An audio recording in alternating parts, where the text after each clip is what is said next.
trata de volver a conocer lo que decía Jesús. El problema está que lo han interpretado y reinterpretado demasiadas veces. Es decir, desde el siglo IV, como digo, hay una versión del cristianismo, lo que tenemos, en ese momento triunfa un cristianismo que por conveniencia política, que es largo de contar, pero que explico en el libro, deciden unificar el cristianismo bajo una interpretación determinada. Y en esa interpretación determinada está basada,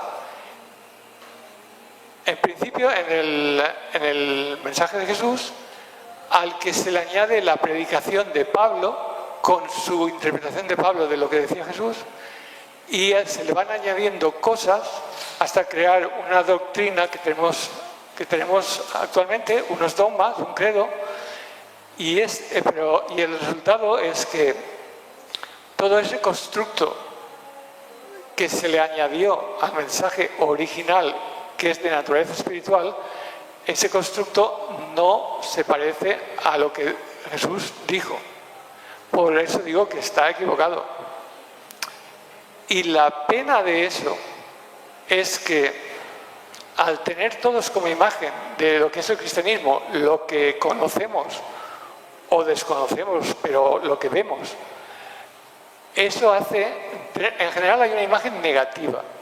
Cuando se nombra cristianismo y se nombra Jesús, hay una imagen negativa.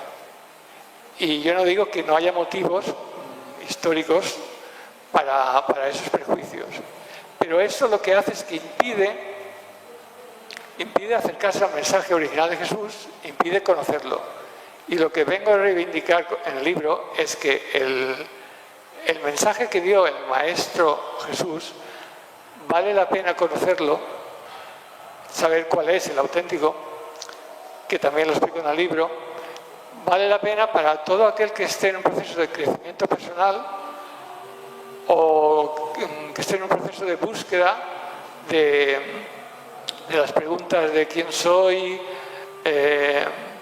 para qué existo, a dónde voy, todas estas cuestiones, quienes estén en un proceso de búsqueda porque este mundo material y materialista en el que vivimos no colma nuestras ansias, e incluso aún teniendo éxito, cuando uno se da cuenta y emprende un camino de búsqueda, no dejar de lado las enseñanzas del Maestro Jesús por asociarlas a la religión que vemos que no refleja lo que dijo. Entonces, estoy reivindicando que vale la pena conocer el mensaje de Jesús.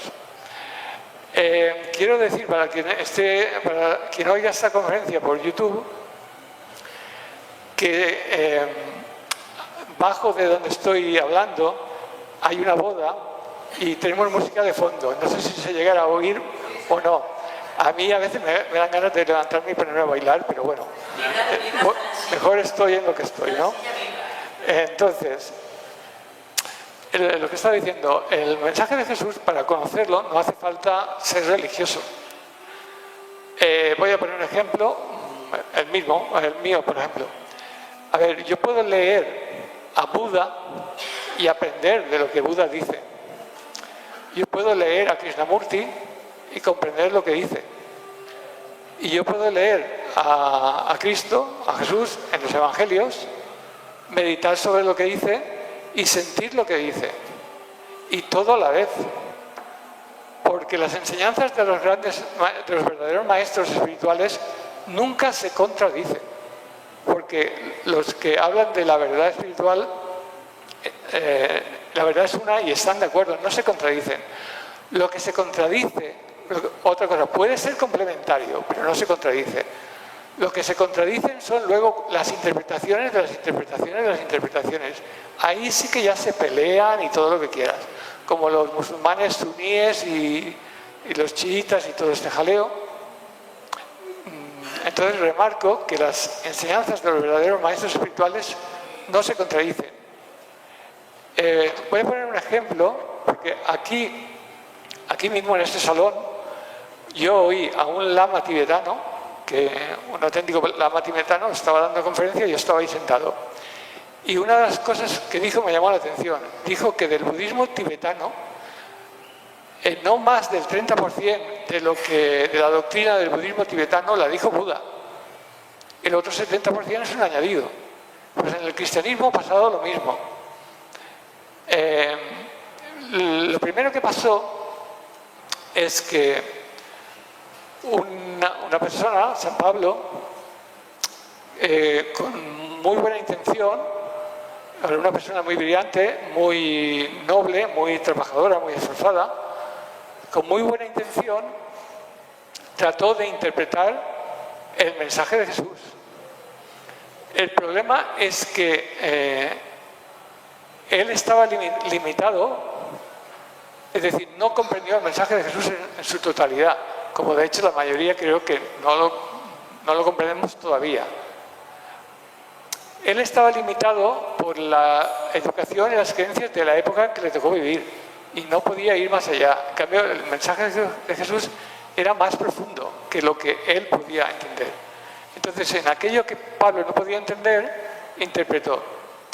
Y el problema está en que Jesús dice cosas y Pablo dice en algunas cosas diferentes a Jesús. Entonces, cuando la Iglesia, la jerarquía eclesiástica, decidió poner al mismo nivel lo que decía Jesús con lo que decía Pablo, ahí se cometió un gran error. Hay cosas que luego veremos, después poner unas frases de Jesús y otras frases de Pablo para comparar y comprender la diferencia de mensaje. Entonces, cuando no coinciden, cuando dos mensajes no coinciden, uno de los dos está equivocado y Jesús no va a ser. Entonces hay que concluir que Pablo no acabó de entender bien a Jesús. Él transmitió lo que sabía con su mejor intención. Pero de esos errores de apreciación que él tuvo, llegaron a ser nefastos y salió lo que conocemos de la historia de la Iglesia con autoritarismo, llegando a la Inquisición y mucha represión, o sentirnos culpables y reprimidos. Todo eso salió de una interpretación de lo que decía Jesús que no era correcta.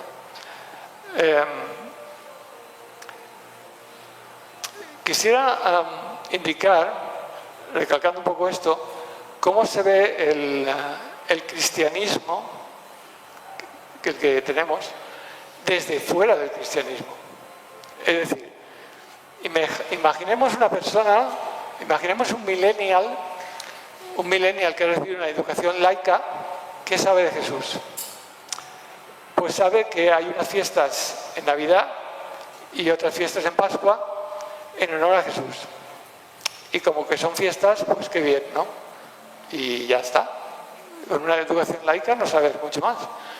Puedes darte cuenta también de que hay un movimiento social cristiano que es importante en algunos países y que tiene una cierta fuerza social, como he dicho, y pueden llegar incluso a determinar quién es el presidente de un país con sus votos democráticamente. Tenemos ahora, por ejemplo, el caso de Bolsonaro en Brasil, que sin el voto cristiano no hubiera seguramente sido presidente. Y es un presidente que casualmente, bajo su mandato, se está quemando el Amazonas. Tenemos el caso de Trump en Estados Unidos, que igualmente el voto conservador cristiano lo ha llevado a la presidencia. Y es un personaje que, como decimos en España, hay que darle de comer aparte. Lo que quiero decir es que, visto así, una persona desde fuera que no ha recibido una educación cristiana, ve el cristianismo así y no le llama nada la atención. Le habla de cristianismo y se va por la acera de enfrente. Y de Jesús igualmente, porque lo asocia y asocia religión. Claro, y si consideramos, o si ellos consideran que para llegar a Dios tiene que ser a través de sus representantes, que son estos, pues igual dice, pues casi me quedo siendo ateo mejor. Entonces, desde ese punto de vista, la Iglesia es una fábrica de ateos. Y todo eso ocurre porque no se ha transmitido fielmente el mensaje de Jesús. Si hubiera sido así, eso no pasaría. Entonces vamos a ver cómo se ve desde dentro del sistema, o sea, los que están dentro del sistema, los que son creyentes, cómo lo viven. Para empezar, lo viven convencidos, están convencidos, si no, no estarían. Y hay cosas buenas en la Iglesia. Hay misioneros de muy buen corazón, sacerdotes de muy buen corazón, está un organismo como Cáritas. Hay cosas buenas, pero la cuestión es el balance. El balance no es positivo. La persona que está dentro generalmente es porque ha recibido una educación en ese sentido y como entonces acepta la educación que ha recibido, se identifica con ella y simplemente no se cuestiona mucho las cosas, no se para a analizarlo demasiado. Yo creo, me atrevería a afirmar que la mayoría de la gente que es católica o cristiana, evangélica, da igual, que es cristiana y mataría por su religión, no se ha leído los evangelios. Han oído lo que le han dicho el sacerdote, el pastor, su padre, quien sea, y no se los han leído. La inmensa mayoría no se los han leído. Y es por tradición familiar, una cultural, social. Luego hay otro sector que son nuevos conversos que yo he podido detectar que acuden al cristianismo porque la vida les ha golpeado tan duramente que se han quedado destrozados psicológicamente y necesitan agarrarse desesperadamente a algo que les dé estabilidad, una creencia que les dé una estabilidad. Entonces se pueden agarrar al cristianismo como un clavo ardiendo, como pueden caer en cualquier secta.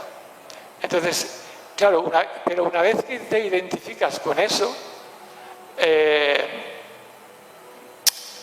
te sienta mal que te digan que analices que esto está equivocado porque hay una versión mejor, que realmente no es una versión mejor, es la versión original. Entonces yo entiendo que eso pueda sentar mal porque uno se identifica con algo, entonces tiene una resistencia. Pero claro, mi intención con el libro es que se vuelva a reivindicar el mensaje de Jesús auténtico. Entonces, no es mi intención molestar a nadie que esté cómodo en el cristianismo, pero tengo que decir que eso no es lo que Jesús predicó. Entonces ahora vamos a ir entrando en qué predicó Jesús. A ver, todos sabemos que contamos los años antes y después de Cristo, y no es por capricho. Es decir, Jesucristo hizo una aportación tan vital a la humanidad que contamos los años antes y después de él. Lo que pasa es que con el transcurso de los siglos hemos perdido la perspectiva de qué aportó, de la importancia de su mensaje. Para entenderlo, quiero retrotraerme al momento histórico en que aparece Jesús. ¿Cuál era la situación de las creencias entonces? Entonces tenemos los romanos, los griegos, los nórdicos, los egipcios, tenían dioses, en plural. Y eran unos dioses extraños al ser humano, no tenían nada que ver con el ser humano, eran seres inmortales con superpoderes que se peleaban entre sí, intervenían a capricho en las cosas del ser humano, y el ser humano, si quería trascender a la vida física, es decir, ser inmortal, por decirlo así, el único recurso que le quedaba frente a esos dioses era elegir alguno, adorarlo, adularlo lo más posible y esperar a que cuando él muriera ese dios estuviera de buenas y le concediera la vida eterna, pero sin ninguna garantía. Era un panorama muy desolador, digamos. Tenemos Y no tenía nada que ver si uno era bueno o malo. Era cuestión de adorar y adular a ese Dios. No si eras bueno o malo, no tenía nada que ver. En Egipto sí, el comportamiento ético tenía algo que ver, pero los demás no. Luego tenemos en la India, tenemos múltiples dioses y el sistema de castas que todavía dura. Ahí ya había aparecido Buda, y Buda sí que enseñó un camino muy interesante para no volver a reencarnarse en este mundo de sufrimiento mediante una vida ética y un desapego de los deseos.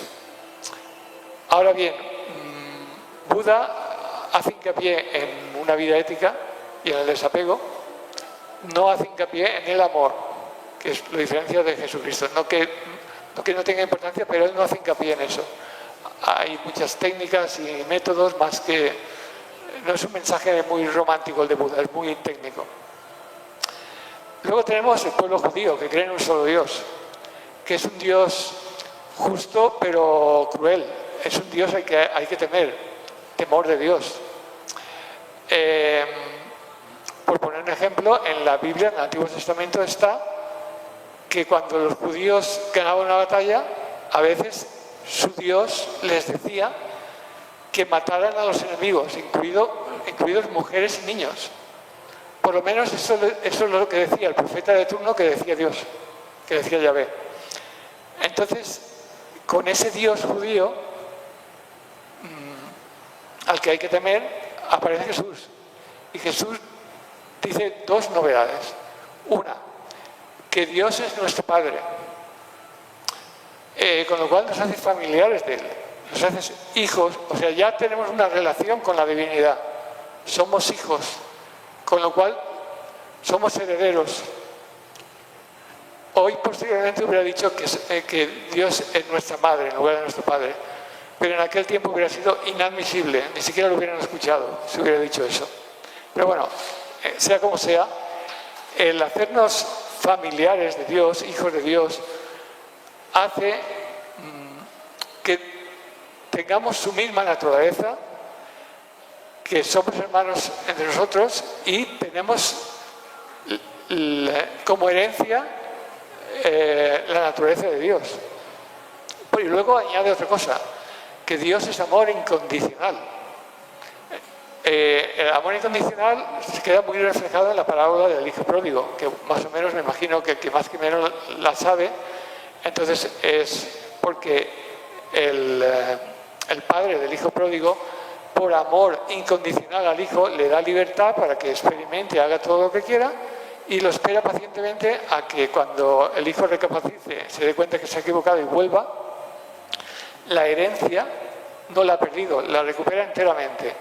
Bien, entonces Jesús dice dos cosas: que Dios es amor incondicional y por consiguiente podemos confiar en el amor incondicional, lógicamente, y que somos hijos del amor incondicional. Entonces, en ese sentido nos tranquiliza. Esa es la gran aportación que hizo Dios, y lo explicó por medio de parábolas para que llegáramos a sentirlo. Después, ya te digo, en el libro explico eso, cómo se ha pasado del mensaje original de Jesús a lo que hay ahora. ¿Cuál es el mensaje original de Jesús? Entro en detalle en eso. Aquí veremos hasta dónde me da tiempo a decir. Y hay una segunda parte en el libro en donde lo que hago es unificar los cuatro evangelios oficiales en uno solo. Porque ahora, para leer a Jesús hay que leerlo a través de los evangelios y es como un puzzle desarmado. Tenemos cuatro evangelios, hay cosas que se repiten en los cuatro, hay cosas que se dicen en uno y en otro no. Entonces, leerlo puede resultar un poco incómodo o áspero de esa manera.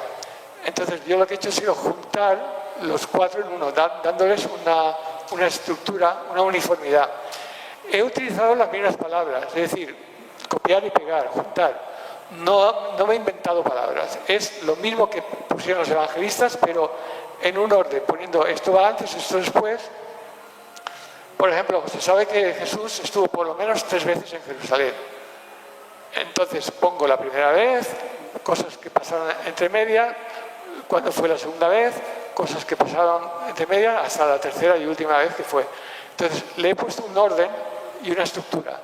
De esa forma es fácil de leer y ameno. Y nada, he tratado de hacerlo eso más cercano, el poder acceder al mensaje de Jesús. En esta parte he hecho unas notas al margen.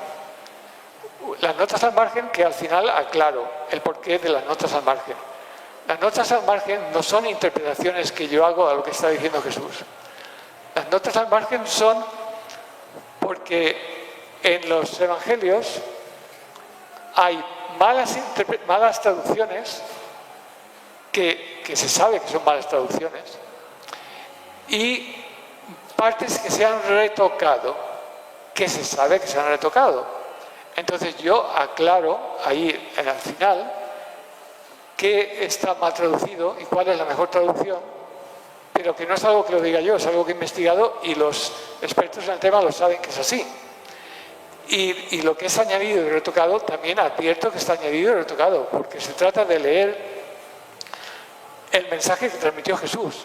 Evidentemente, si ya te lo han retocado y yo no aclaro esto es un añadido, esto está retocado, ya no estás leyendo el mensaje auténtico de Jesús porque te lo han retocado y yo no te advierto de que está retocado.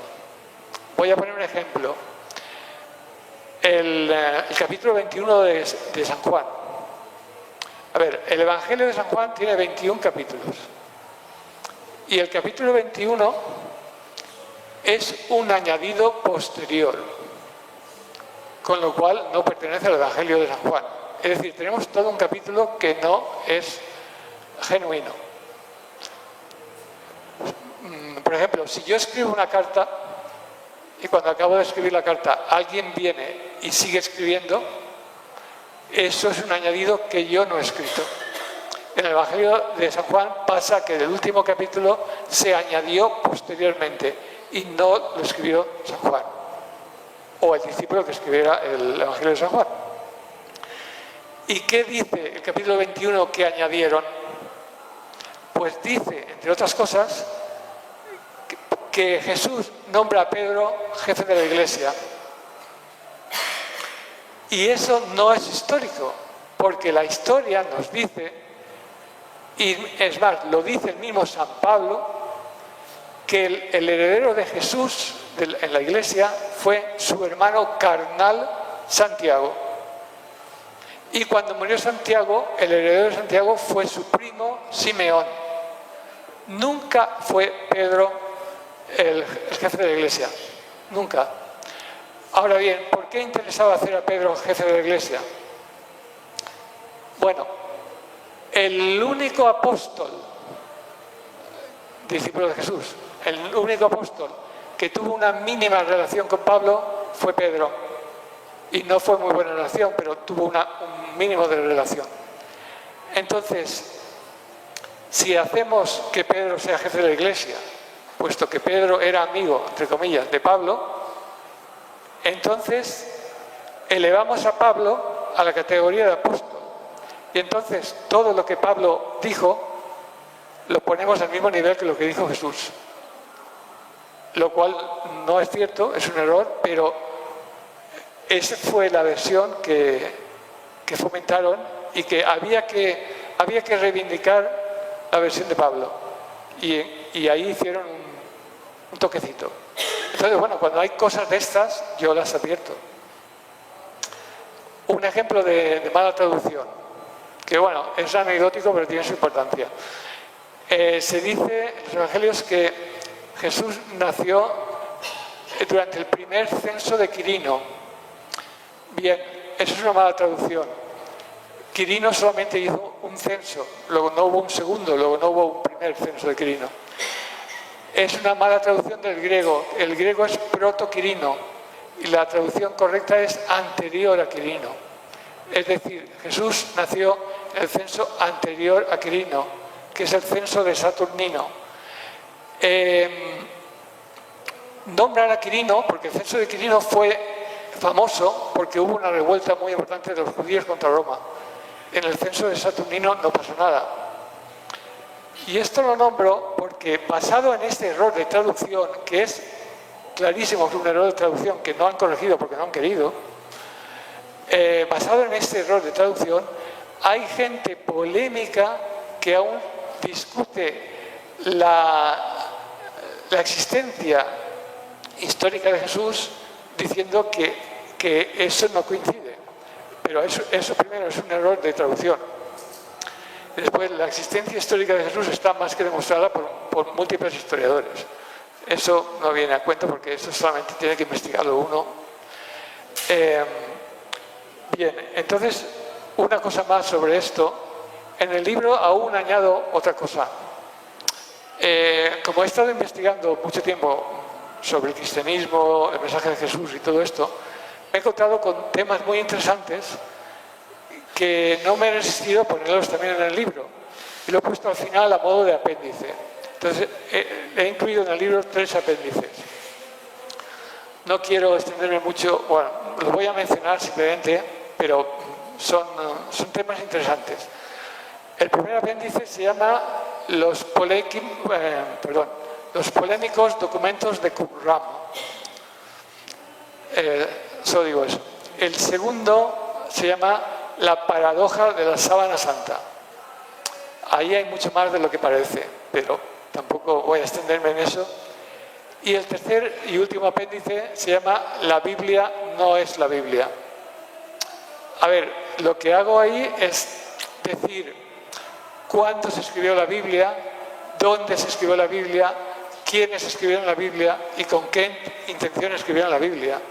Porque la Biblia no cayó del cielo. La Biblia se escribió en un momento con una intención. La Biblia es un libro muy sabio, lleno de sabiduría, muy inspirado, pero también tiene partes de mucho adoctrinamiento y cierta manipulación. Entonces, no es solo todo lo que reluce y hay que saber discernir. Entonces, bueno, lo comento y la analizo para sacar una serie de conclusiones. Bueno, vamos a hablar ya de San Pablo, a ver cómo vamos de tiempo. Perdón. Bien, vamos a hablar de San Pablo con referencia a Jesús. Bueno, resumiendo, el mensaje de Jesús es que Dios es amor incondicional, que podemos confiar en el amor incondicional, que esa es nuestra naturaleza y que lo que Él trata de hacer es despertarnos. Él dijo que vino a salvar lo que estaba perdido.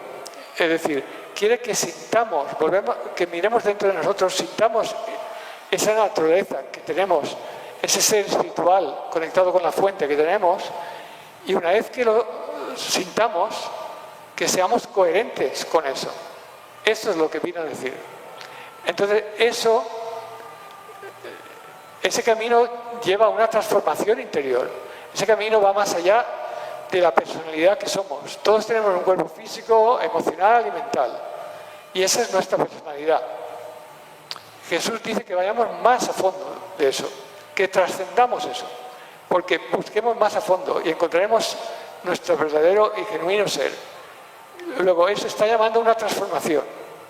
Y dice una cosa muy importante, y lo dice muchas veces, dice, yo no juzgo. Él nunca juzga, Él nunca condena. Sí es verdad que advierte de cosas, pero advierte, lógicamente, que si vas por un camino, pues vas en una dirección equivocada, no encontrarás lo que buscas. Pero no es una condena, es como si yo estoy en una boda y una persona se emborracha y va a conducir, igual yo puedo decir, no es bueno que conduzcas en tu estado, pero eso no es una condena, es una advertencia. Luego la persona hará lo que querrá. Él no ordena y manda, no juzga, sí que da advertencias, sí que da recomendaciones, pero ya está. Bueno, Pablo sabemos que en un momento dado se convierte en el cristianismo. Él no conoció a Jesús y pasó de perseguir el cristianismo a convertirse de la noche a la mañana. Y entonces él, en esa caída del caballo que tuvo, en esa revelación, la sensación que tuvo, su creencia que tuvo respecto al cristianismo, dice que Jesús ha resucitado, luego Jesús es Dios.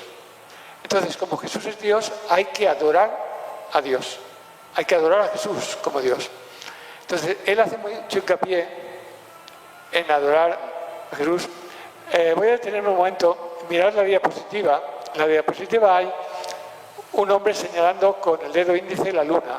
Y sabéis la frase esa que dice que cuando alguien te señala con el dedo la luna, los ignorantes se quedan mirando al dedo. Pues de alguna manera eso le pasó a Pablo, fruto de que él no pudo trascender la educación y la cultura de su época.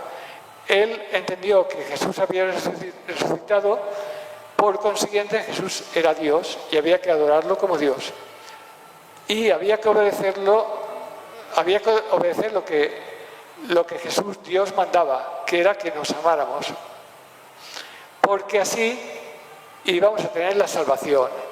En este caso, la salvación era una recompensa por el trabajo de obedecer la voluntad de Jesús.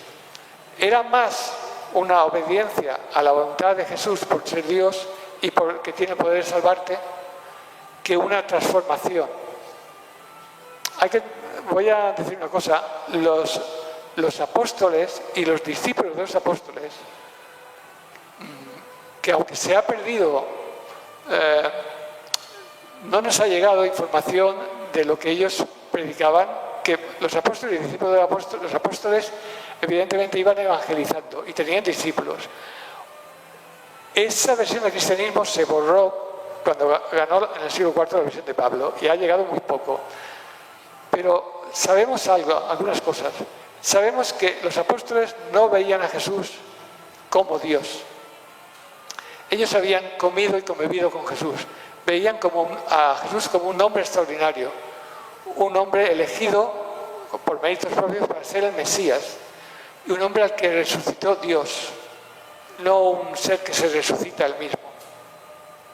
Entonces, con esos pequeños matices, al final sale un cristianismo diferente. Entonces, Pablo hace mucho hincapié en adorar a Jesús, que la base, la clave está en eso. Y dice, yo interpreto su voluntad, porque dice, a mí me habla Jesús. Y como a mí me habla Jesús, lo que yo digo es como si lo dijera Jesús. Luego veremos que no puede ser que Jesús le hable porque no dice lo mismo que Jesús. Evidentemente, él oiría voces, pero igual no sería la de Jesús. Hay un investigador muy famoso y muy bueno en todo este tema, que es el argentino José Luis Parise, que llega a la conclusión de que Pablo era un psicótico convincente. En fin, yo tengo mucho respeto por Pablo, pero reconozco, para mí está equivocado en varias cosas. Pablo, no escuchaba la voz de Jesús. Él se creía que escuchaba la voz de Jesús. Luego, la jerarquía eclesiástica se creyó que él escuchaba la voz de Jesús, y cuando se dieron cuenta que el mensaje de Jesús y de Pablo no casaba, en lugar de rectificar, lo que hicieron fue retocar los evangelios para que casara. Y de ahí ha salido lo que hoy tenemos. Y luego hay una cosa muy importante. Pablo dice, yo juzgo. Pablo juzga y condena. Pablo es tajante, ordena y manda. Es un talante muy diferente. Por eso sale el cristianismo muy diferente. Vamos a ver ahora un poco, como he dicho, los apóstoles evangelizaban y tenían discípulos. A los discípulos de los apóstoles se llamaban cristianos nazarenos. Luego hubo una facción que se llamaba ebionitas, que no viene al caso ahora cuál es la distinción. En el libro sí que lo explico, pero aquí no viene al caso. Y como digo, de los cristianos nazarenos y ebionitas, es decir, de los discípulos de los apóstoles, no tenemos prácticamente información, porque fue borrada, fue erradicada. Pero sí sabemos algo, porque los primeros padres de la Iglesia sí tenían los documentos en donde se sabía lo que opinaban y decían los cristianos nazarenos y ebionitas. Desde Papías de Hierápolis, Ireneo de León, Clemente de Alejandría, Eusebio de Cesarea, hasta San Jerónimo, todos sabían, porque habían leído los documentos originales, que los cristianos nazarenos y ebionitas rechazaban la doctrina de Pablo. Esto que hay ahí, entre comillas, es textual de Ireneo de León. Dice: los cristianos nazarenos y ebionitas rechazan al apóstol Pablo, a quien acusan de apostasía. En otra parte se llega a decir, llegan a llamar los cristianos nazarenos, es decir, los discípulos de los apóstoles, llaman traidor a Pablo. Tú no llamas traidor a un enemigo, llamas traidor a alguien que ha sido de los tuyos y te ha engañado. Cuando Pablo se presentó a los apóstoles, no lo admitieron en un primer momento, tuvieron mucho recelo de él. Acabó ganándose la confianza de los apóstoles y posteriormente le retiraron la confianza y lo repudiaron. Todo eso se ha perdido, pero sí que los primeros padres de la Iglesia lo saben y han dejado constancia, diciendo que rechazaban a Pablo y lo llamaban traidor. Y ahora el mismo Pablo, mirad, la frase del final es de la segunda carta a Timoteo, la última carta que Pablo escribió. Él mismo dice, con dolor, dice: ya sabes que han desertado de mi lado todos los que están en Asia. Todos los que están en Asia, toda la labor evangélica que él había hecho en Asia, aquí dice que han desertado de su lado. Pero los que han desertado de su lado no han sido que han abandonado el cristianismo, ha sido que se han pasado a la versión del cristianismo de los apóstoles. Voy a poner un ejemplo. San Pablo vivió 2 años en Éfeso. Cuando se fue de Éfeso, fue San Juan a Éfeso y se quedó viviendo a Éfeso hasta el final. Y la comunidad cristiana de Éfeso fue muy importante. Y los cristianos de Éfeso que habían sido convertidos por Pablo, cuando escucharon a San Juan, se pasaron a la versión del cristianismo de Juan y abandonaron la de Pablo. Y Pablo solamente de que han desertado. Pero siguen siendo cristianos, solamente que no como Pablo interpreta. Y para ver un poco el talante de Pablo en cómo él se convirtió, él mismo se describe en Gálatas 1. Dice: yo no lo recibí ni aprendí de hombre alguno, sino por revelación de Jesucristo, sin pedir consejo ni a carne ni a sangre, sin subir a Jerusalén, donde los apóstoles anteriores a mí, me fui a Arabia, es decir, al mundo árabe, de donde nuevamente volví a Damasco. Es decir, él no pidió consejo a nadie, él le llegó la revelación, no consultó con nadie, a él le hablaba directamente a Jesús, ¿para qué iba a consultar con nadie? Y ni fue a los apóstoles anteriores, y él se lo montó por su cuenta. Ahora frases de Pablo en donde se ve que no hay afinidad con los apóstoles. Ya digo, no tenemos la versión de los apóstoles, porque se borró. Pero el mismo Pablo, leyendo entre líneas, se sobreentiende. Vamos a leerlas. En la 1 de Corintios: si para los otros no soy apóstol, a lo menos para vosotros lo soy. Es decir, para los otros él no era apóstol. Y luego dice, en otra parte: cuando Pedro vino a Antioquía, me opuse a él abiertamente, porque era digno de reprensión. Es decir, él se enfrenta a los apóstoles que son los discípulos de Jesús, los auténticos. Él está muy convencido, como dijo Parise, psicótico convincente, muy convencido de lo suyo.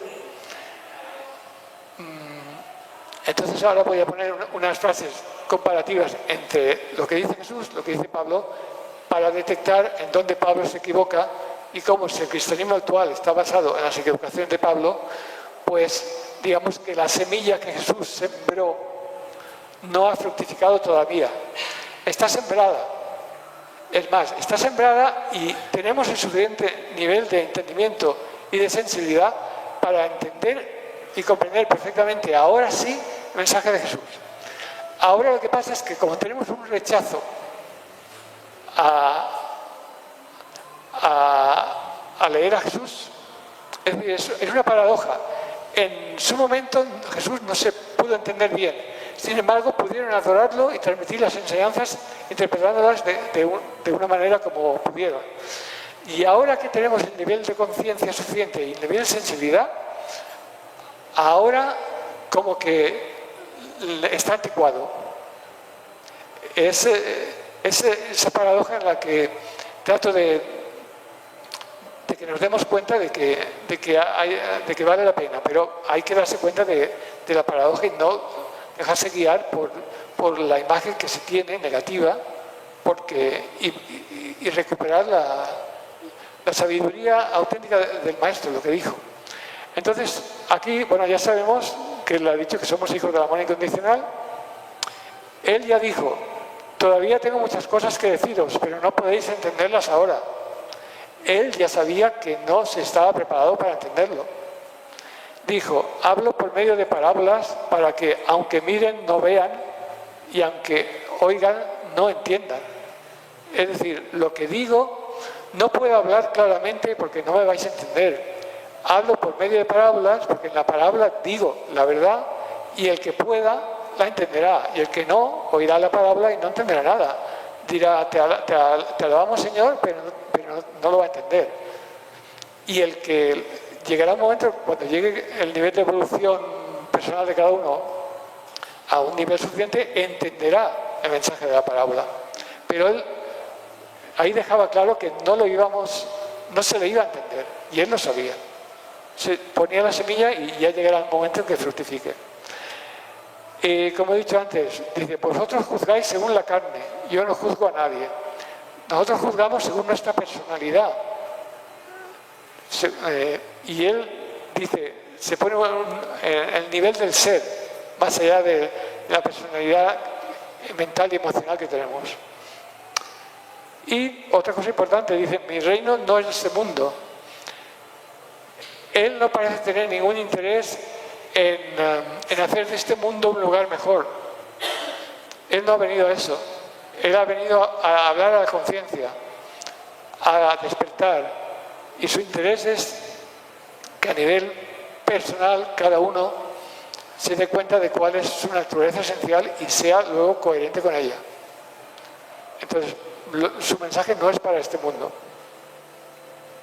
pero sí para los que estamos aquí a nivel de conciencia. Estas frases de Jesús las pongo para luego compararlas con las de Pablo. Por ejemplo, Jesús dice: misericordia quiero y no sacrificios. Está muy claro.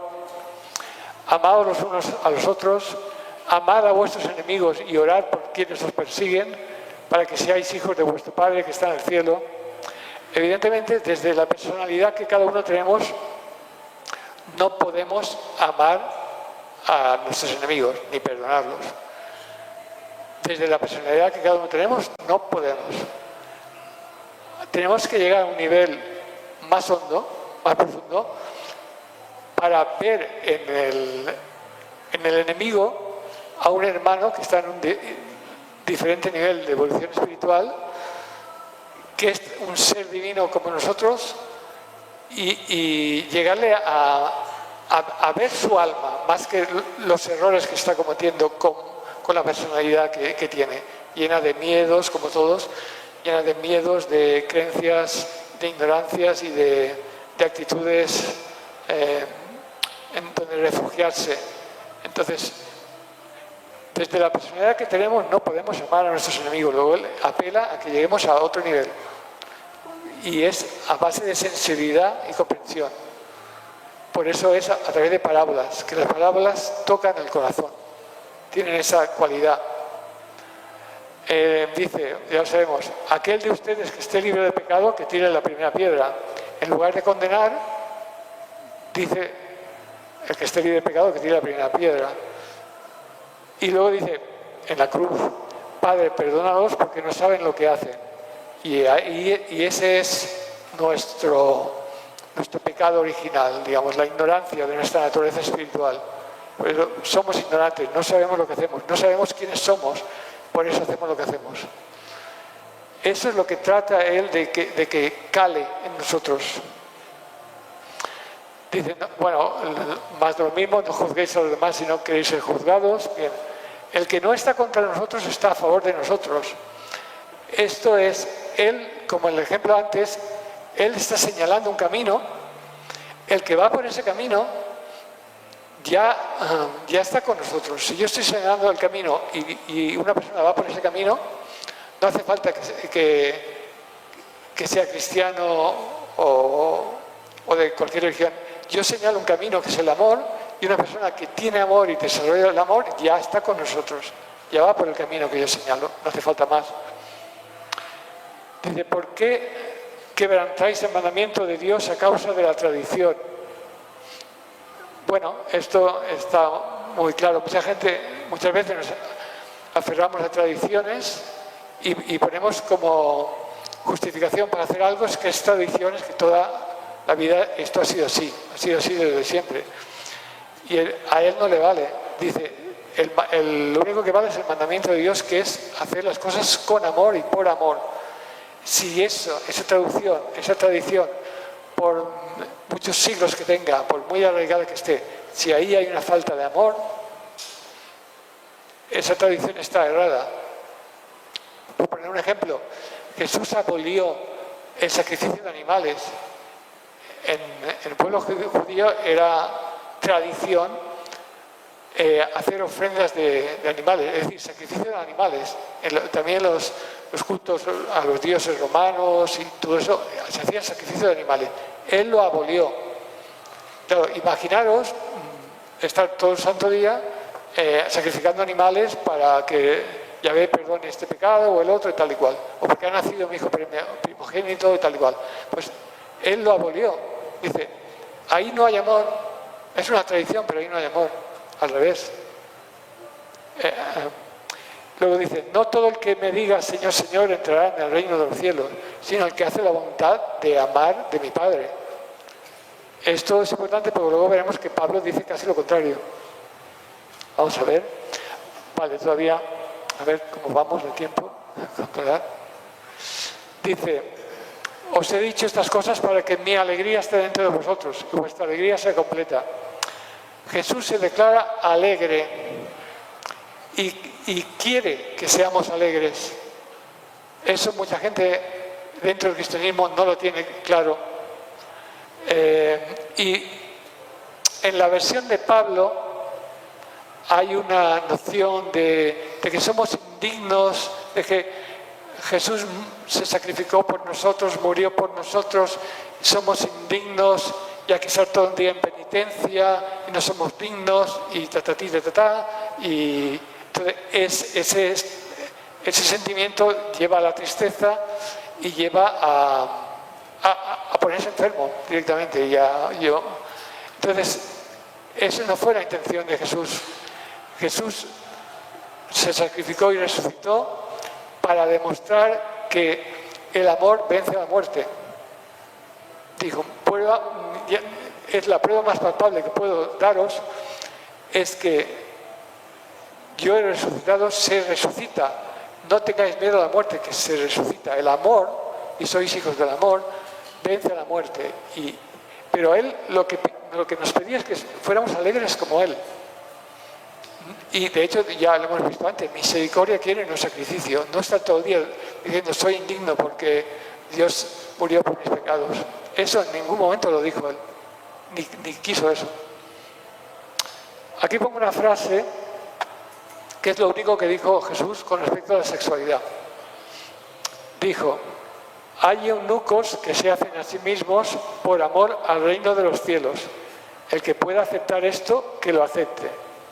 Es decir, está informando de que hay un estado de gozo místico que es superior al deseo sexual.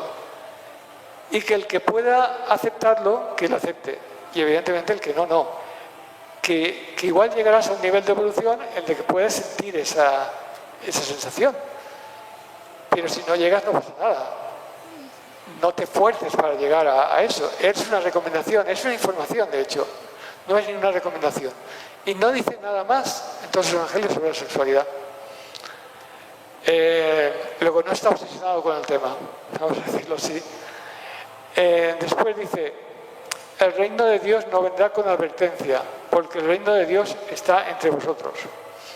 Hay una traducción que dice que es el reino de Dios está dentro de vosotros, pero bueno, da igual. Dice, el reino de Dios no vendrá con advertencia.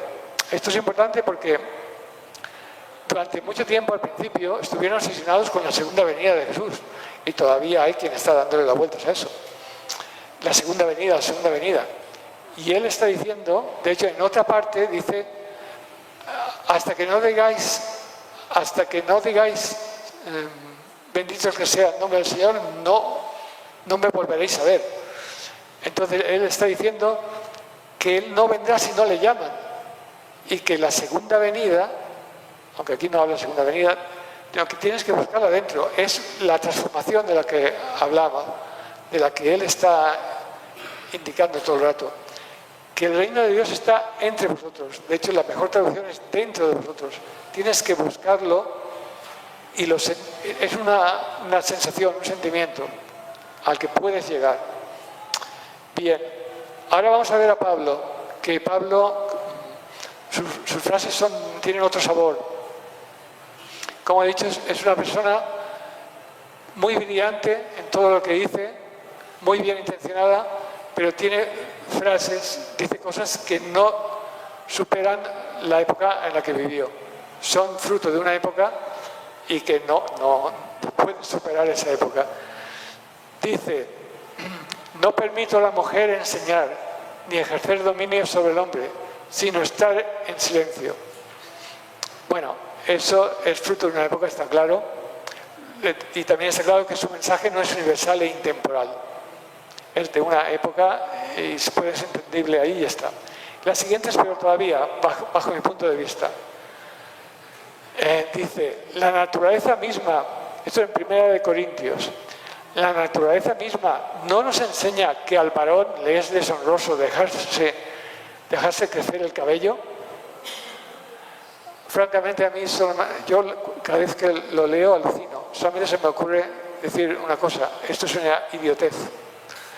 Y para mí es una idiotez, entonces y ahora. Pero bueno, si consideramos que es palabra de Dios, pues bueno, vamos mal. Y esta hora es muy importante, porque, a ver, vamos a entender lo que Pablo creía. Pablo estaba convencido, por revelación supuesta de Jesucristo, de que la segunda venida de Cristo era inminente, tan inminente que él la iba a ver en vida. Él iba a estar vivo y la iba a ver. Entonces él tenía mucha prisa en convertir gente, los máximos posibles, porque la segunda venida de Jesús era inminente. Él lo sabía de buenas fuentes, lo estaba diciendo Jesús mismo. Y de hecho, él está tan convencido y va diciéndolo a su predicación que le preguntan, los que hayan muerto antes de que venga Jesús, ¿qué pasará con ellos? Y él dice, no pasará nada, Jesús los llevará al cielo. Y entonces dice, en la primera carta a los tesalonicenses, nosotros, los que vivamos, los que hayamos quedado, seremos arrebatados juntamente con ellos, con los que han fallecido, en las nubes para recibir al Señor en el aire, y así estaremos siempre con el Señor. Evidentemente,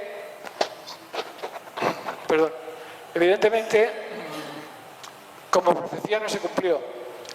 Ni Jesús ha habido una segunda venida, ni fue en vida de él, y él murió sin verla. Luego, si él estaba firmemente convencido de eso, y si todo lo que él oía era igual, pues estamos apañados. Eso es una prueba de que él no estaba interpretando bien a Jesús, pero él estaba convencido de que interpretaba bien a Jesús. Ahí está el error. Luego, esta frase demoledora. Acordaos que Jesús decía, el que esté libre de pecado que tire la primera piedra, yo no he venido a juzgar, sino a salvar lo que está perdido, tal. Y Pablo dice, ni lujuriosos, ni idólatras, ni adúlteros, ni afeminados, ni homosexuales, ni ladrones, ni avaros, ni borrachos, ni calumniadores, ni salteadores heredarán el reino de Dios. Bien, ahí llama la atención sobre todo los homosexuales. Y a mí me llama también la atención los afeminados, porque alguien puede ser afeminado pero no homosexual. Pues bueno, para Pablo, y él lo tiene oído de buena fuente, esa gente no irá al reino de Dios. Pero bueno, ya hemos visto cómo no es fiable que sea Jesús quien diga eso. Y luego dice, en la primera Timoteo, algunos fracasaron en la fe, como Himeneo y Alejandro, a quienes entregué a Satanás. Y tengo que aclarar aquí que fracasar en la fe no es que no creyeron en el cristianismo, sino que no creyeron en el cristianismo que predicaba Pablo. Entonces, como no creyeron en la versión de cristianismo que él predicaba, los entregó a Satanás. Bueno, luego dice, se cometen entre ustedes actos deshonestos, a tal extremo que uno convive con la mujer de su padre. En lo que a mí respecta, ya lo he juzgado. Bueno, yo entiendo aquí que la mujer de su padre no es su madre. Dejando aparte eso, no se parece nada a esto al que esté libre de pecado que tire la primera piedra, y yo no he venido a juzgar, sino independientemente de la gravedad de la falta, dice, en lo que a mí respecta ya lo he juzgado, es decir, ya lo he condenado. Claro, de aquí, de ese talante, sale la Inquisición. Ya sé que se puede decir que la Inquisición ha pasado de historia y se ha quedado atrás en una historia negra de la Iglesia. La Inquisición ya no existe, pero el espíritu inquisitorial sí existe. Hay mucha gente dentro de la Iglesia, y me consta, que si volviera la Inquisición, estarían muy contentos y llevarían a la gente a la hoguera. El espíritu inquisitorial dentro de la Iglesia, por la versión de Pablo, existe y sigue existiendo. Mientras se siga poniendo el mismo nivel el mensaje de Jesús que el mensaje de Pablo, no adelantaremos nada. Lo que digo en el libro, ya digo, todo esto lo explico también, cuándo ocurrió tal cosa, cuándo se añadió esto, cuándo se quitó lo otro, todas estas cosas. Pero lo que reivindico es que hay que leer a Jesús y olvidarse de todo lo que ha dicho el Papa tal, el Papa cual, que se han cambiado el Padre Nuestro 40.000 veces, que si Pablo dijo, que si San Agustín dijo. Simplemente se trata, lees a Jesús y ya está. No te tiene que interpretar nada, no tiene que venir nadie a interpretártelo, si tú lo lees. Lo único que hace falta es saber qué es lo genuino. Y yo digo, lo genuino del mensaje de Jesús son las parábolas y algunas frases célebres, que se saben inequívocamente que son. Otras cosas pueden estar retocadas. Pero como digo, vale la pena leer al Maestro Jesús. Pablo también dice, no, el hombre no es justificado por las obras de la ley, sino por la fe en Jesucristo. Acordaros que Jesús dice, no todo el que diga Señor, Señor entrará en el reino de los cielos. Entonces Pablo dice que lo principal es tener fe en Jesucristo. De hecho es lo que se hace hoy en día, sobre todo en la iglesia evangélica. No sé si habéis observado, sabéis, que se pasan el día alabando a Jesucristo, gloria a Jesucristo, Jesucristo es la esperanza de la humanidad, Jesucristo por aquí, Jesucristo por allá, aleluya, aleluya, aleluya. Y después uno sigue igual, siendo codicioso, avaro, lujurioso, no cambia nada. Yo soy pobre pecador, soy débil, pero yo alabo a Jesucristo y ya está. No es que dijera eso exactamente, pero se ha interpretado así, convenientemente. Entonces, él prioriza la fe a las obras. Y estas dos frases son interesantes. Dice, quien se resiste a la autoridad contra el orden establecido por Dios se rebela. Y la otra, todos los que están bajo el yugo de la esclavitud tengan a sus amos como dignos de toda honra, para que no sea blasfemado el nombre de Dios ni la doctrina. Claro, un mensaje así interesaba al Imperio Romano. A la autoridad romana le interesaba una versión del cristianismo. La autoridad romana lo que hace en un momento dado, Constantino, decide que conviene tener una única religión de Estado. Su primera opción no es el cristianismo, pero luego cambia de opinión y elige como única religión de Estado el cristianismo. Pero él quiere unificarlo con un solo criterio. Y él elige, hay un concilio, pero él interviene y dice lo que se tiene que hacer. Él interviene para que triunfe la versión de Pablo, porque Pablo es quien dice eso. Primero, Pablo dice que Jesús es Dios. Luego al emperador romano, que acostumbrado a ser Dios, yo soy emperador romano, luego me autoproclamo Dios. Entonces, aquí, si Jesús es Dios, yo estoy un escalón por debajo de Dios, está bien. Un escalón por debajo del único Dios, me vale. Y tengo además, yo soy emperador, Constantino, los que venían después, porque Dios lo quiere. Y claro, si dice no hay que resistir la autoridad, más o menos viene a decir que la esclavitud está bien. Entonces, eso interesa al Imperio Romano. Entonces, por eso la política interviene en la religión y la jerarquía eclesiástica de ese tiempo se deja intervenir porque se apoya mutuamente. Y sale esta versión como triunfadora. En definitiva, tenemos el yo no juzgo a nadie frente a lo que a mí respecta, ya lo he juzgado. Y también dijo Jesús, por sus frutos los conoceréis. Los frutos que ha dado el cristianismo en 2000 años no son los deseados. Sí que es verdad que conocemos el nombre de Jesús de oídas, pero no ha fructificado como debería. Que se puede, porque el mensaje está ahí. Y eso es lo que trato de hacer ver, que el mensaje está ahí, que no es lo que hay ahora, no ha fructificado, el verdadero mensaje no ha fructificado, lo que hay ahora no es el fruto del mensaje de Jesús. Bien, pues en cuanto al libro más o menos, hay muchas cosas que decir, pero en esencia de eso trata el libro. Si queréis hacer preguntas, entramos ya en el turno de preguntas, si es que hay. En el libro hay más cosas que entro en más profundidad en cosas, pero no sé si igual me extiendo mucho. Si queréis hacer alguna pregunta, y si no, pues aclaro alguna cosa más. Sí, el micrófono para... No, es para la grabación. Pero, realmente tantos escritos hizo Pablo. espera, es que no se oye en la grabación, si no tienes el micrófono. ¿Se oye ahora? ¿Se oye ahora? ¿Vale? ¿Sí? Sí. Que yo me pregunto y pienso, ¿realmente Pablo tantos escritos y tantas cartas hizo? ¿Cómo se sabe que es cierto? Vale.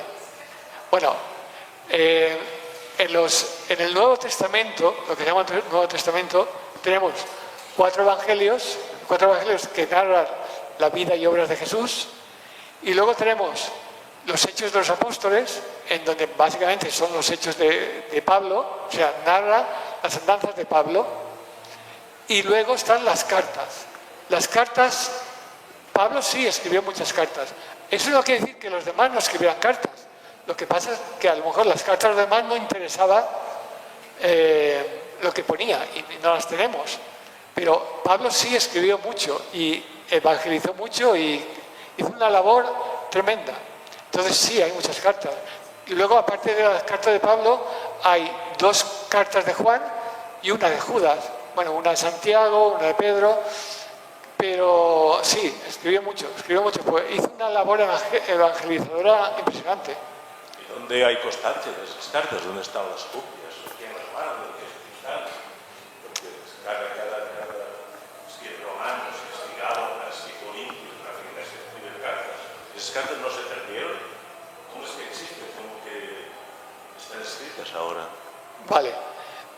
Hombre, están escritas ahora de la misma manera que hoy existe una Biblia, y la Biblia se escribió en el siglo VII a.C. y tenemos una Biblia.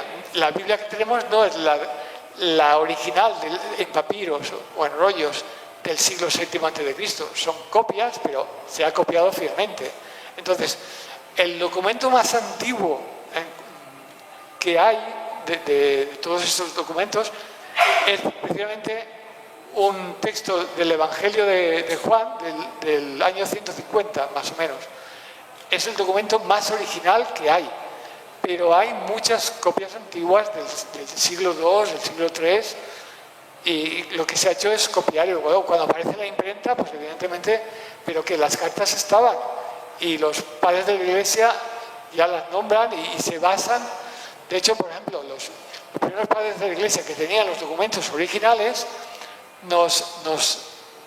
allí en su doctrina utilizan esos documentos, esos evangelios, para hacer su predicación, escribir su libro y tal. Y por ejemplo, creo que es Eusebio de Cesarea, ¿no? Ahora no me acuerdo quién, o Clemente de Alejandría, no me acuerdo quién es, él escribe en una obra suya que se llama Estromata, hace una predicación, digamos, del mensaje de Jesús, y utiliza trozos de evangelios, y utiliza el evangelio de los hebreos, un evangelio que se ha perdido, original, escrito en arameo, ese no lo tenemos, y utiliza también el evangelio de Tomás. El evangelio de Tomás no lo consideraron canónico, o sea, auténtico. Sin embargo, uno de los primeros padres de la Iglesia lo utiliza como bueno, el Evangelio de Tomás. Es decir, si me dices dónde están, pues yo no sé en qué biblioteca. Están seguro en el Vaticano, eso te lo puedo garantizar. Muy bien guardados en el Vaticano están los originales. Lo más original que quede, pero que existieron no cabe duda. También lo que me llama la atención es que... Ponte el micrófono, porque si no, no se oye. Lo que me llama la atención es que cuando vas a la iglesia, a una misa, sí, todas las epístolas, casi todas, son según San Pablo, o escritas por San Pablo. Sí, eso sí. Eso hace ya 1800 años. Y veo que la iglesia, o en las misas, todas las epístolas se refieren a hechos que escribió San Pablo. Eso sería el año 200 o 100 y pico después de Cristo, no sé. No, la misma época de Cristo. La misma época de Jesús. ¿Cómo es que desde entonces hasta ahora, 2000, no se ha actualizado estos escritos y estas epístolas? Vale. A veces dicen tonterías y cosas raras, que si los judíos, a ver, que si por aquí, que si por allá. Y bueno, ¿qué pinta ahora todo eso? Bueno, justamente... No se ha actualizado, diríamos, estos mensajes de las epístolas famosas. Eso está muy claro. Si yo entiendo lo que me dices, y justamente más o menos lo que estoy diciendo va en esa línea. Es decir, si se considera como texto sagrado, como la verdad auténtica, como prácticamente escrito por Dios, lo que dice San Pablo, no se puede tocar ni una coma.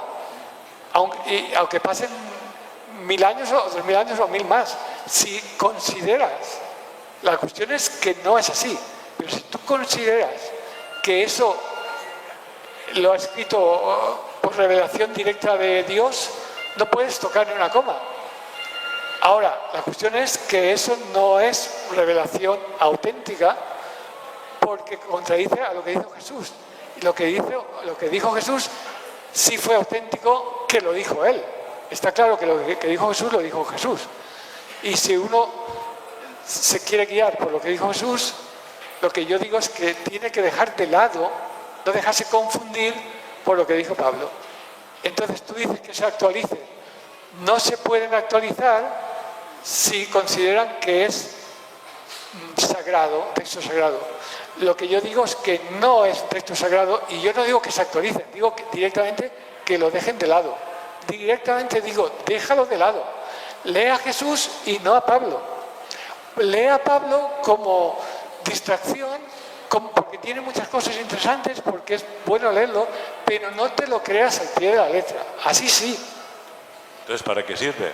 Es que a veces hay epístolas que dices, vaya tonterías más extrañas que dicen en estas epístolas, ¿no? Y bueno, en cambio sigue allí y se repiten y cada año las mismas historias, bueno, los mismos textos, perdón. La doctrina es así. Se podrían un poco, no sé, actualizar en algo, es que no. Quedó ahí parado y encasillado y la Iglesia vive de esas lecturas y esas epístolas y cada año repiten las mismas historias. Y así se va a quedar. Y así se va a quedar. Pues vaya. La cuestión es, como así se va a quedar, la cuestión uno es qué hace. ¿Me quedo dentro y me lo creo o me salgo? Y uno puede salirse y seguir creyendo en Jesús, es lo que digo. Uno puede salirse y seguir creyendo en Jesús. De hecho, mejor, porque eres más libre. Yo no quería hacer pregunta, pero sí contestar, bueno, mi idea es que no hay... No se oye el micrófono. Es que no hay que confundir, creo yo, Jesús con la Iglesia. Jesús y la Iglesia no cuadra. Porque la Iglesia durante siglos ha querido someter, dominar a la gente, meterle miedo, que es todo lo contrario al mensaje de Jesús. Entonces no tiene lógica la Iglesia. Sí, eso... no van a adelantar, no les interesa. No le interesa a Jesús. Le interesa el dominar a la gente, inculcarle sus ideas y dominarle, meterle miedo y eso. Mirar, en ese sentido, en el libro amplío mucho, sí, bueno. Vale, nada, luego lo comento. Sí. No, yo quería decir también que hay muchas iglesias ahora, como por ejemplo las iglesias, digamos, evangélicas, que también son como muy seguidoras de la doctrina de Pablo. Vale. Es que, claro, aquí pasa una cosa. Aquí no se trata de si eres católico, evangélico, testigo de Jehová o tal. Todos cometen el mismo error de base. Todos siguen a Pablo. Esto no es cristianismo, esto es pablismo. Todos, evangélicos, protestantes, sea lo que sea, cometen el mismo error de base. Siguen a Pablo y lo llaman cristianismo. Es un error. Voy a poner un ejemplo. A ver, todo el mundo sabe lo que es vino y que si mezclas el vino con la Coca-Cola es otra cosa, que llamamos calimocho. Entonces, habrá gente que le guste el calimocho, habrá gente que no le guste. El calimocho tiene vino, pero no es vino. Entonces lo que están haciendo todos los cristianos es beber calimocho, el mensaje de Jesús mezclado con la Coca-Cola que es Pablo, beber calimocho y llamarle vino. Y ese es el error. Llámale calimocho y no hay ningún problema. Y lo que pasa con eso es que la gente no quiere vino. Por ahí va la cosa. Sí, entonces, cuando hubo el primer concilio apostólico, en Actos de los Apóstoles, capítulo 15, ahí se reúnen todos los apóstoles en Jerusalén con Pablo y Bernabé para zanjar unas cuestiones doctrinales. Y ellas, cuando terminan ese concilio, en el 49-50 del primer siglo, se escriben esas cartas y van y se distribuyen en toda Asia y hasta Roma, para que tuvieran esa unidad, de tener la misma idea, para que no hubieran justamente estas sectas que se estaban apartando, porque ellos justamente estaban defendiendo esa unidad dentro de todas las iglesias por toda Asia Menor, porque se habían habían predicado todas esas zonas muy lejanas, y está todo documentado en Actos de los Apóstoles, y es Lucas que lo narra. Con datos y documentos y todo, bien hecho. Y además ha sido corroborado con documentos extra bíblicos, es decir, fuera de la Biblia. El Imperio de Roma. Vale, esas cartas que tú dices no son las cartas de Pablo. Pablo no escribe todas las cartas de una sentada a la vez. Las cartas que tú dices no son las cartas de Pablo. No. Lucas escribe los Hechos de los Apóstoles y narra cómo empezó el cristianismo, narra los viajes de Pablo con Bernabé, con uno con otro, narra el concilio de Jerusalén, eso lo escribe Lucas, y narra que sí, es que se escribieron unas cartas, pero no las cartas de Pablo. Esas no son las cartas de Pablo. Ahí se escriben las cartas. Esas cartas no sabemos cuáles son. Esas cartas que se escriben para llevarlas a todas las iglesias, no las tenemos. No son las cartas de Pablo. Los Hechos de los Apóstoles narra la historicidad de unos hechos hasta que Pablo es apresado en Roma. Y luego tenemos y se acaba ahí los Hechos de los Apóstoles. Y luego tenemos las cartas de Pablo. Pero las cartas que se escribieron en el concilio de Jerusalén, de la iglesia de Jerusalén a las demás, sabemos que se hicieron, pero no sabemos cuáles son ni dónde están. Porque, repito, una vez que triunfa el cristianismo de Pablo, otros evangelios, que había muchos más evangelios, y otras doctrinas, todo fue erradicado y borrado. El primer evangelio se escribió en arameo, y era el evangelio de los hebreos. Y ese evangelio, el evangelio en arameo, el evangelio de los apóstoles, ese no lo tenemos. También hay un historiador que se llama Hegesipo, que fue una persona que, eso lo sabemos porque lo escribieron los padres de la iglesia, lo citan. Fue una persona un cristiano que fue a entrevistarse con la gente que había conocido a Jesús para hablar con ellos, para que dieran detalles de Jesús, quién era primo de quién y qué hizo qué. Y él escribió 5 tomos sobre la vida de Jesús.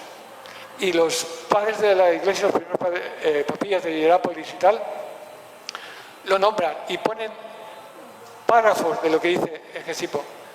Y sin embargo se ha perdido también. Todos esos documentos se perdieron. Entonces hay que tener en cuenta que una vez que se dice este es evangelio, esta es la versión del cristianismo que va a misa, todo lo demás se quema, desaparece. Si no cuadra, desaparece. Entonces, esas cartas sabemos que existen, pero no sabemos qué dicen. ¿Sí? ¿Y los escritos de no han muerto? Perdón. Bueno, Chimo, agradecerte la ponencia. No se oye. Ponte la... ¿Se escucha? Ponla a la boca sin miedo. Hola. Chúpalo. Sí, como fuera un chupa-chup, ¿no? Bueno, agradecerte la ponencia, me ha parecido muy interesante y me gustaría preguntarte qué opinión te merece si Jesús tuvo contacto con la cultura esenia y si luego en esos años perdidos llegó a ir a Asia o a la zona de los Himalayas y se pudo, digamos, nutrir de la cultura hinduista, por ejemplo. Gracias. Vale. Sí, son cosas que, a ver, no me gusta especular. Yo procuro, todo lo que he escrito está basado en datos históricos. Si no tengo datos para decir una cosa, no la digo. Entonces, pero en el libro hablo de eso. Con respecto a los esenios, por los datos que yo tengo, son bastante abrumadores de que Jesús era esenio y recibió formación esenia. Jesús era esenio. Es muy largo de contar, en el libro sí que lo explico, pero sin duda Jesús recibió formación, fue preparado para una misión que él aceptó y fue esenio, sí. En cuanto a lo del Himalaya y todo eso, a ver, yo sé que hay libros por ahí, pero yo los he leído, pero no los considero fuentes fiables. O sea, que un señor me diga que ha tenido una revelación y que también por revelación le han dicho que tal igual, o que, por ejemplo, un señor ruso haya dicho, Notovich, que él fue al Himalaya y vio que allí decían que Jesús había estado allí y luego nadie más lo ha podido corroborar, para mí son rumores, para mí no entra dentro de... Otra cosa es, sí que te voy a decir, que los esenios, en su formación, los esenios, aunque eran judíos, tenían una formación muy diferente a la judía ortodoxa. Es decir, los esenios, dentro de su doctrina, entraba todo aquello, aunque fuera de otras religiones, que les cuadrara, que lo consideraran interesante. Entonces, los esenios tuvieron contacto con el budismo y conocían el budismo, sin duda. Y entonces que Jesús tuviera, a partir de ser esenio, formación que llegara de otras partes, pero no porque él lo estuviera allí, que tampoco lo descarto, porque, a ver, hasta que aparece, de los años perdidos no se sabe. Pero por eso que no se sabe, yo tampoco lo sé. Como para mí sí queda bastante claro que es esenio, en la formación que le darían los esenios incluirían cosas que no son estrictamente de la ley judía pura y dura, sino también tenían cosas de los egipcios y del hinduismo, también había cosas. Los esenios eran bastante eclécticos, eran, como diría, vamos a decir, eran muy fanáticos en su creencia, pero al mismo tiempo en su creencia era muy ecléctica. ¿Alguna otra cuestión? Hay una cosa, tengo interés en comentar porque es muy curioso. Y a ver, como creo que aún vamos bien de tiempo. A ver, Juan Rafael. ¿Vale? A ver, hay muchas cosas que comentar curiosas. Bueno, por ejemplo, aquí en esta diapositiva vamos a empezar por la primera. Judas. Bien, todos sabemos cómo murió Judas, ¿no? Por ejemplo, tú que has intervenido, ¿cómo murió Judas? Sí. ¿De qué Judas habla usted? Porque hay 3 Judas. No, entonces, Judas el Iscariote. Judas Iscariote. El que traicionó a Jesús. Exactamente. Sí. Bueno, Hechos de los Apóstoles. Ahí está. Lucas. Vale, ya está. Lucas cita por medio de la boca de Pedro lo que le pasó después. Vale, bien, muy bien, estás muy bien informado. A ver, todo el mundo, la inmensa mayoría me hubiera dicho que Judas se ahorcó, que eso es lo que está en el Evangelio de Mateo. En cambio, en Hechos de los Apóstoles 1, 18, 19, ahí pone que, digamos que se cayó, que se compró un terreno con el dinero de su traición y se... ¿Sí? Sí, perdóneme. El árbol se rompió porque él se había ahorcado y al caer se le salieron todas las tripas. Eso es lo que dice Pedro de ese hecho. Hechos de los Apóstoles. Está mezclando cosas. No, está ahí marcado. Está marcado ahí, léalo. Da igual. Está todo escrito ahí. Es muy fácil. Para quien lo vea esto después, yo lo digo. Hechos 1, 18, 19. Hechos 1, 18, 19. Según lo que yo creo recordar, pone que Judas compró un campo con el dinero de su traición y estando allí se cayó, se despeñó en una roca y se mató. Mateo dice lo que todo el mundo sabemos y lo que es conocido, que se ahorcó. Luego ahí tenemos 2 versiones distintas de lo mismo. Pero luego, Papías, uno de los primeros padres de la Iglesia, del año 130, nos dice que había varias versiones sobre lo que le ocurrió a Judas. Que primero se puso en Marcos que había sido aplastado por un carruaje. pero que después se quitó y se puso en Mateo, lo que hoy tenemos, porque es más didáctico. Es decir, ¿cuál es la verdad? ¿Dónde está la verdad en todo esto? Tenemos que en Hechos dice una cosa. Posiblemente pongamos que lo de Hechos es la verdad, que lo escribió Lucas. Vale, si pongamos que lo de Hechos es la verdad, la cuestión es ver cómo jugaban ellos con todo esto. Papías nos dice que primero, que había varias versiones, que pusieron una que había sido aplastada por un carruajes y estaba en Marcos, pero que luego la quitaron de Marcos y pusieron otra versión en Mateo, que la versión de Mateo no tenía nada sobre Judas. Entonces, ese tejemaneje de cómo corto y pego es dar a entender cómo hacían las cosas. Es lo que, hay otra cosa llamativa que es, y eso entraría en relación un poco con lo que me han preguntado sobre los esenios. A ver, todos sabemos que Jesús vivió en Nazaret, por eso se ha llamado Nazareno. Sin embargo, lo que no sabemos es que la población de Nazaret no existió históricamente hasta el siglo IV después de Cristo. Es decir, la madre del emperador Constantino, Helena, viajó a Palestina buscando los lugares donde había vivido Jesús y preguntó dónde estaba Nazaret y nadie sabía dónde estaba Nazaret. Sabían que estaba en Galilea, entonces miraron y entonces tuvieron que crear Nazaret. Me explico.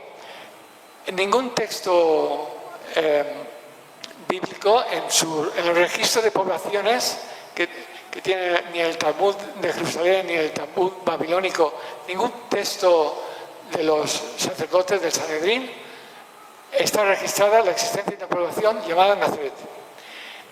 El historiador Fabio Josefo, que hizo una relación exhaustiva de todas las poblaciones de Galilea, nos cita Nazaret. La Iglesia sobre eso dice que debió ser una población tan humilde que no aparecería. Pero hay una contradicción, porque sí que sabemos que Nazaret, o mejor dicho, la población donde vivía Jesús tenía sinagoga y además estaba en lo alto de una colina. Entonces, una población insignificante, pequeñita, no tendría sinagoga. ¿Qué pasa? Aquí lo que ha pasado es que Nazareno el nombre de Nazareno lo hicieron pasar como gentilicio de Nazaret, cuando no existía Nazaret. La crearon cuando fue la madre del emperador y dijeron, pues aquí mismo, aquí hay una colina, eso está en Galilea, pues aquí. Entonces, Nazareno era en un grado, el grado más alto en la comunidad esenia. Era la élite de la comunidad esenia eran los nazarenos. Y los esenios eran enemigos de Roma. Roma los consideraba enemigos de Roma. Eran guerrilleros, como terroristas. Entonces, al poner que Jesús era nazareno, claro, era como decir, era un terrorista. Entonces lo cambian sutilmente por como de una población llamada Nazaret, que con el tiempo eso se pierde. Y bueno, tienen que crear Nazaret. La cuestión es el hecho. Entonces, el que Jesús fuera nazareno es un síntoma de que era esenio, no solo esenio, sino de la élite. Y tuvieron que ocultarlo de esa manera. Y bueno, también hay muchas cositas. Una más, para acabar, porque es curiosa. Hay una cosa que también cualquiera puede buscar en internet, se llama la coma joánica. Una pone coma joánica, al cristianismo coma joánica, y le saldrá, que es lo siguiente. En la primera carta de San Juan, él pone una frase que en el siglo V, una versión la cambia. la cambian. Y entonces, resulta que en el Evangelio de Nicea es donde salió lo de la Santísima Trinidad, Padre, Hijo y Espíritu Santo. Lo del Espíritu Santo la gente no acababa de entender qué era y le costaba a la gente aceptar lo del Espíritu Santo. Entonces a alguien se le ocurre la buena idea de cambiar un texto en la primera carta de Juan para añadir lo de la Trinidad. Eso ocurre en el siglo V. En el siglo IV es el Concilio de Nicea, donde se unifican los criterios. Como un siglo y medio después se hace ese cambio. Pero claro, ese cambio no aparece en todas las versiones. Hay versiones, copias del Nuevo Testamento que tienen ese cambio y otras que siguen con el antiguo. En el siglo VIII se unifica y todos aceptan el cambio. Pero aún así se sabe que es una modificación. Y se sigue dándole vueltas y cuando hay concilios se trata el tema. Y no es hasta, ahora mismo no me acuerdo, pero creo que es hasta un concilio del siglo XVIII en donde se zanja la cuestión diciendo que esa modificación fue por inspiración del Espíritu Santo. Y se acabó la historia. El cambio es el siguiente. Juan escribe, pues tres son los que dan testimonio, el Espíritu y el agua y la sangre, y los tres convienen en lo mismo. Eso se cambia, eso lo cambian en el siglo V, lo refrendan en el VIII y lo superrefrendan en el XVIII. Y lo cambian por lo siguiente, pues tres son los que dan testimonio en el cielo, el Padre, el Verbo y el Espíritu Santo, y estos tres son uno. De esa forma hacen que San Juan esté hablando de la Trinidad, concepto que crean en el Evangelio de Nicea. Y como no entra y dicen ¿de dónde lo habéis sacado?, lo meten en una carta de Juan donde no estaba. Por eso, como ha dicho alguien, yo sigo diciendo, vale la pena leer el mensaje original de Jesús, pero de todo lo demás, francamente, hay que descartarlo. Es interesante leer, el mismo Pablo, por ejemplo, tiene una definición preciosa de lo que es el amor y es muy bello y emotivo hasta leerla. Sin embargo, yo me he dado cuenta que en la definición que da Pablo de lo que es el amor no nombra la palabra comprensión. Bueno, es un detalle, pero es muy bonito todo lo que dice, abnegado, paciente, humilde. Pero la palabra comprensión Pablo no la utiliza. Bueno, son esos pequeños matices que de ser un matiz sin importancia acaba siendo lo contrario de lo que predicó Jesús. Y todo eso es lo que desarrollo en el libro. Más el Evangelio unificado, donde está lo que dijo Jesús y donde añaden o hay alguna cosa sospechosa, la indico para que uno no se deje engañar. No, yo procuro, igual seguramente no lo habré conseguido, porque todos somos objetivos, procuro interpretar lo menos posible. Pero claro, si hay una cosa que está mal traducida, por ejemplo una tontería, pero también la digo. Habéis oído la frase de, ¿cómo es? Es más fácil que un camello entre por el ojo de una aguja que un rico entre en el reino del cielo. Luego dicen, para los hombres es imposible, pero para Dios todo es posible. Bueno, pues los judíos llamaban aguja también a un tipo de ventana que tenían en las casas. Sus casas tenían una ventanita pequeña que llamaban aguja. Entonces, lo más probable es que Jesús se refiriera a esa ventanita pequeña. De todas maneras, el camello tampoco pasa por ahí, pero es más creíble que se refiera a una ventanita que a una aguja. Bueno, esas cositas las remarco. Y nada. Sí. Bueno, muchas gracias.